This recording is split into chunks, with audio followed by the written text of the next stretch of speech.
दिल्ली उत्तर पूर्वी क्षेत्र के सांसद तीसरी बार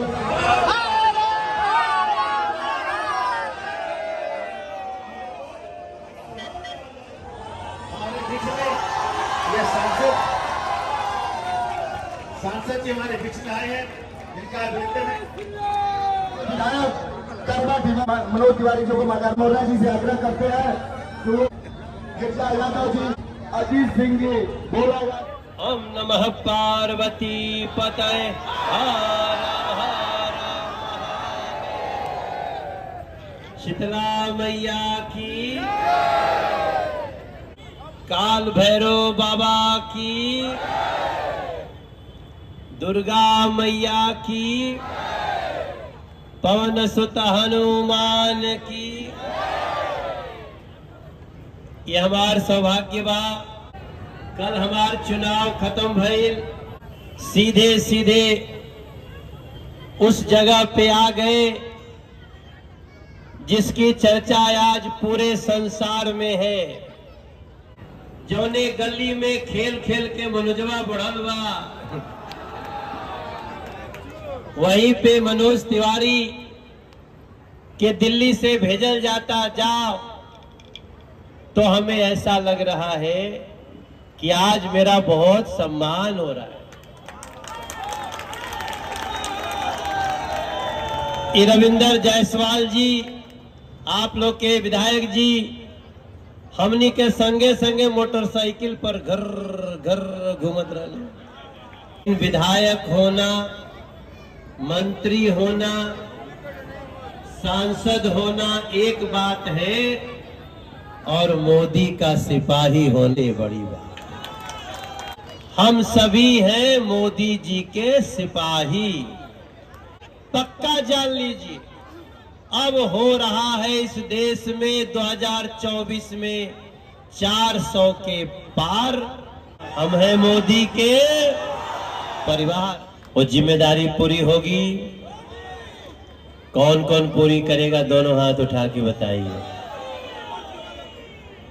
मेरे हो भैया के पंचकोशी पर आयल बा मनोज तिवारी, और मोदी जी प्रधानमंत्री बने जाता तीसरी बारी। आप लोग दुर्गा जी की पूजा करते हैं, लेकिन वो कांग्रेस उसको प्रत्याशी बना रही है जगह जगह, जो दुर्गा जी की पूजा नहीं करते, जो महिषासुर की पूजा करते। माने अब कांग्रेस महिषासुर के रास्ते पे है कि पता नहीं किसने काशी से छुआ दिया ये पारस है।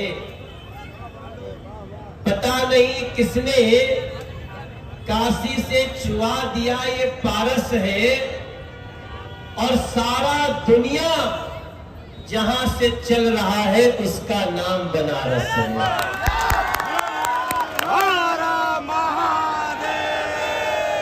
सारा दुनिया जहां से चल रहा है उसका नाम बनारस है। हम लोग सुन ले तो रहली कि तीनों लोक में अलग नगरिया हमरी भोला काशी, लेकिन मोदी जी ने उसको बना दिया भैया। एक घटना आपको जरूर याद रखनी चाहिए। जब गांव में आप बैठते हैं, गली में बैठते हैं, तो उसको बताइएगा। आज भी टीवी खोलेंगे तो दो देशों में युद्ध हो रहा है। एगो के नाम रूस और दूसरे का नाम यूक्रेन। वो युद्ध शुरू हुए, अब लगा था कि दोनों खत्म होके मनिया से।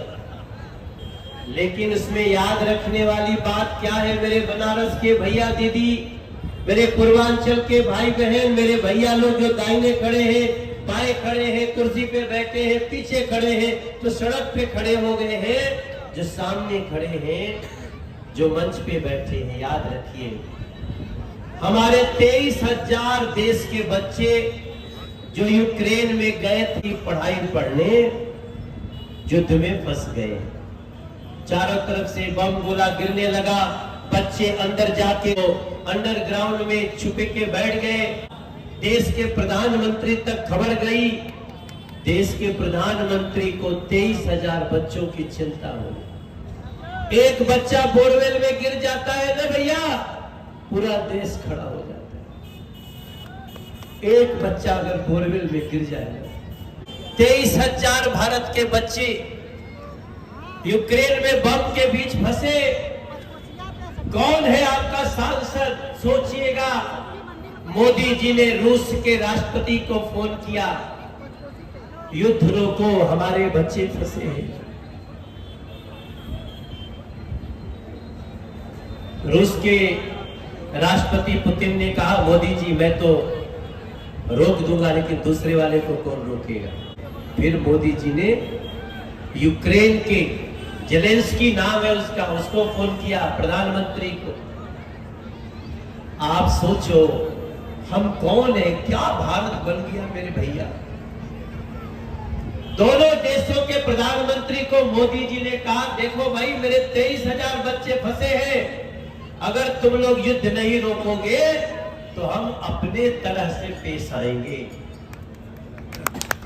अगर आप लोग हमारे बच्चों को कुछ हुआ, 2-2 घंटे के भाषण दे सकते हैं देश के नेता, लेकिन 5 मिनट में समझना।